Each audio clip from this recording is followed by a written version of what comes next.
susunod na programa ay rated PG. Ito ay nangangailangan ng patnubay at gabay ng magulang para sa mga batang manunood. Namatay na lang si Lolo Pepe, hindi niya man lang naisiwalat na si Zoe ang totoong tumulak sa kanya sa tulay dahil magkasabwat sila ni Moira sa pagkidnap sa kanya. Ang buong akala ng mga tanyag si Dax at Moira ang naging dahilan kaya nahulog si Lolo Pepe sa tulay, pero sinabi na ni Dax na hindi siya ang salarin sa pagkahulog ni Sir Pepe.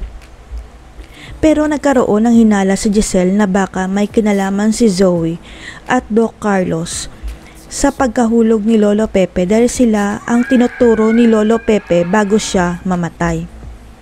Kahit na walang ebidensya si Giselle na kasabwat ni Moira ang anak niyang si Zoe, hindi pa rin maalis sa isipan ni Giselle ang kutob niya na nagsisinungaling lang si Zoe. Kaya mababanggit ni Giselle kay Annalyn na malakas ang kutob niya na may kinalaman si Zoe sa pagkahulog ni Lolo Pepe dahil sila ni Doc Carlos ang huling tinuturo nito. Kahit ayaw maniwala ni Annalyn na kriminal ang kapatid niyang si Zoe, pumayag ito sa gusto ni Giselle na muling paimbestigahan ang pagkamatay ni Lolo Pepe ng palihim.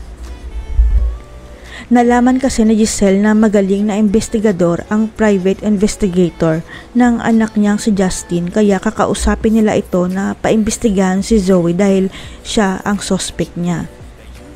Hindi nga nagkamali si Giselle sa paglapit sa investigador sapagkat madidiskubre niya na may CCTV pala sa isang bahay na malapit sa tulay kung saan nahulog si Lolo Pepe.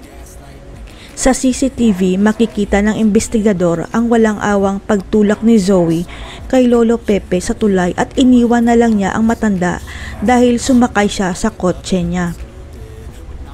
Kaya hindi na nag-aksaya ng panahon ang investigador at kaagad niyang pinakita kay Giselle at Annalyn ang CCTV footage kung saan tinulak ni Zoe si Lolo Pepe sa tulay.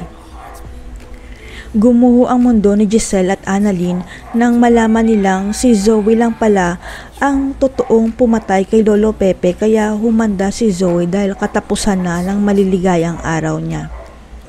Sasamahan na kaya ni Zoe sa loob ng kulungan ang ina niyang si Moira?